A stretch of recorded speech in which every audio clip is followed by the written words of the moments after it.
इस वर्ल्ड में चल क्या रहा है, ये विश्व में चल क्या रहा है। हर तरफ से एक दूसरे के कंट्री को गिराने के चक्कर में है, इंसान एक दूसरे को गिराने के चक्कर में है। यही तो हो रहा है। अब जैसे देखा जाए,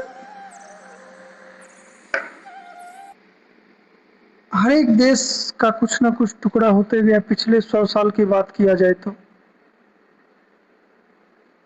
आजादी के बाद भारत के भी टुकड़े हुए, भारत को भी बांटा गया। जब भारत को बांटा गया तो सबसे पहले जब अंग्रेज बांटे तो भारत और अफगानिस्तान को बांटे थे।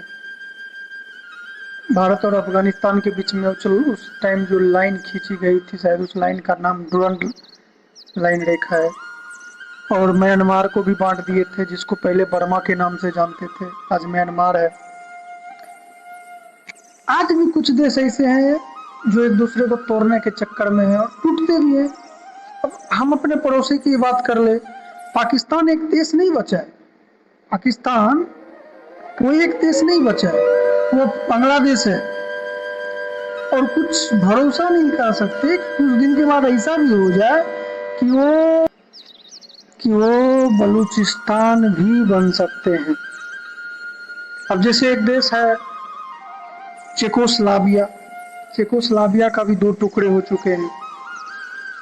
यूगोस्लाविया, उसके 6 टुकड़े हो चुके हैं।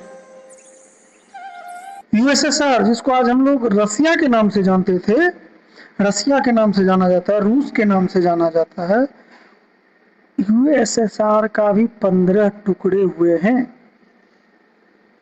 ये पिछले लगभग 100 साल की बात होगी।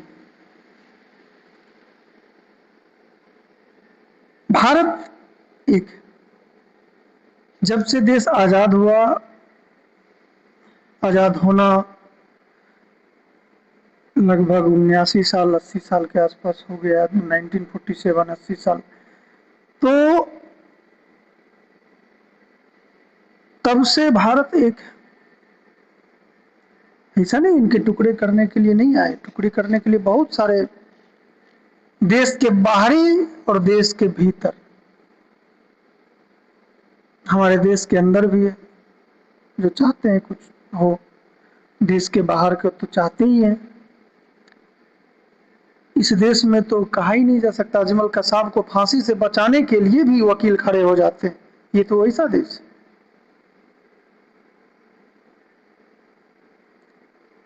भारत एक, अब तक जो सिक्किम था वो भारत में नहीं था, वो भी आज भारत में मिला हुआ है और अच्छे से सरवाइव कर रहा है। नागालैंड भी था जो पहले भारत से अलग होना चाहता था, आज भी है। मिजोरम है, मणिपुर है। यानी नॉर्थ ईस्ट की बात किया जाए, पूर्वोत्तर भारत की बात किया जाए, जो हमें 7 सिस्टर हम लोग बोलते हैं, नागालैंड, मणिपुर, हाँ वहाँ पे कुछ दंगे फसाद होते रहते हैं। उसमें भी अगर सच्चाई कहा जाए तो नॉर्थ ईस्ट जो पूर्वोत्तर भारत है हमारा, पूर्वोत्तर भारत में जो 7 सिस्टर हैं, उनसे हम लोग सौतेला व्यवहार तो करते हैं, हमारे नेता लोग करते हैं, हम लोग नहीं करते हैं। अगर उनको डेवलप पे ध्यान दिया जाए तो वो भारत की बहुत बड़ी हिस्सा है और वहां से बहुत कुछ हो सकता है। हमारे देश में एक रहने का यही मंत्र है, all India services. Thank you, जय हिंद।